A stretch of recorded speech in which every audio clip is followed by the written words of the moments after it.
फरीदाबाद में बढ़ते प्रदूषण ने लोगों की परेशानी बढ़ा दी है। शहर का एयर क्वालिटी इंडेक्स 300 से 400 के बीच पहुंच गया है, जिससे खासकर बच्चों और बुजुर्गों को सांस लेने में दिक्कत हो रही है। दिवाली के बाद सरेआम पटाखे जलाने और कारखानों से उठते धुएं ने स्थिति को और बिगाड़ दिया है। जगह जगह कूड़े के जलने से भी वातावरण लगातार प्रदूषित हो रहा है। प्रशासन की ओर से प्रदूषण नियंत्रण के दावे फिलहाल जमीन पर असरदार नजर नहीं आ रहे। लोग गैस चैम्बर जैसी स्थिति में रहने को मजबूर हैं और स्वास्थ्य विभाग सतर्कता की अपील कर रहा है। फरीदाबाद में वायु की गुणवत्ता लगातार खराब हो रही है और खराब गुणवत्ता के कारण लोगों को जहां एक तरफ सांस लेने में भी परेशानी हो रही, तो वहीं बच्चों और बुजुर्गों के लिए काफी परेशानी भरा समय ये जो है बना हुआ है। आप बात करते हैं फरीदाबाद के अलग अलग हिस्सों में AQI लेवल की, तो लगातार जो AQI लेवल है वो बढ़ रहा है और आप देख सकते हैं अभी भी अगर बात करें तो एक हल्की जो है परत आपको वातावरण में नजर आ जाएगी, जो कि अभी भी जो है जमी हुई है। और जब भी बिना मास्क के जैसे बाहर हम अभी भी खड़े हैं तो ऐसे लगता है जैसे गले में कुछ अटक रहा हो।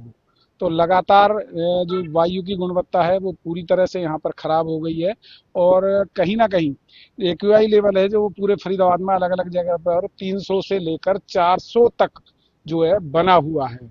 और सुप्रीम कोर्ट ने जिस तरीके से आदेश दिए थे ग्रीन पटाखे चलाने के, लेकिन उसके बावजूद धड़ल्ले से बारूदी पटाखे पूरे फरीदाबाद में ना केवल बेचे गए बल्कि लोगों ने जमकर आतिशबाजी की।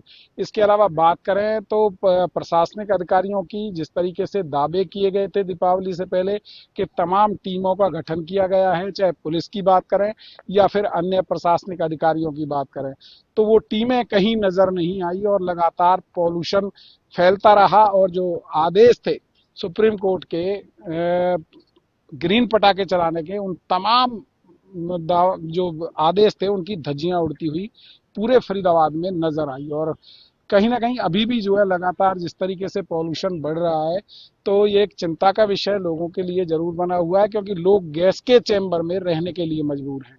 एक तरफ जहां पटाखों का पॉल्यूशन है तो वहीं दूसरी तरफ जो उद्योगों से निकलने वाला धुआं है उस पर भी कोई किसी तरह की बंदिश नहीं लगी है। इसके अलावा जगह जगह कहीं ना कहीं जो कूड़े के ढेर हैं उनमें भी आग लगाई जा रही है और उस आग लगने के कारण वहां से भी जो धुआं उठ रहा है उससे भी वातावरण में पॉल्यूशन लगातार फैलता हुआ नजर आ रहा है।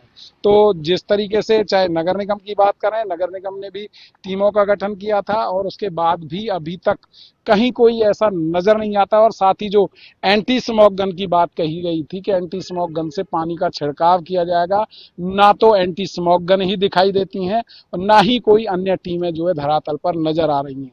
तो यही कारण है कि लगातार फरीदाबाद की जो वायु की गुणवत्ता है वो खराब होती हुई नजर आ रही है और इसका नतीजा यह है कि लोगों पर के स्वास्थ्य पर इसका बुरा असर पड़ता हुआ नजर आ रहा है। खासकर बच्चों और बुजुर्गों की बात करें तो बच्चे और बुजुर्ग काफी परेशान नजर आते हैं, क्योंकि सांस लेने में भी उनको काफी परेशानी हो रही है। इसके अलावा बात करें अस्पतालों की, तो अस्पतालों में भी मरीजों की, श्वास के मरीजों की जो संख्या है उसमें लगातार इजाफा हो रहा है। और देखना यही होगा कि प्रशासनिक जो टीमें बनाई गई थी उनके द्वारा अब तक क्या कुछ कार्रवाई की गई है, इस बात का भी कोई अता पता सामने नजर नहीं आता है। देखना होगा कि कब तक इस पॉल्यूशन से, जहर भरे इस पॉल्यूशन से लोगों को छुटकारा मिल पाता है। फरीदाबाद से हरियाणा न्यूज के लिए राजेंद्र दैया।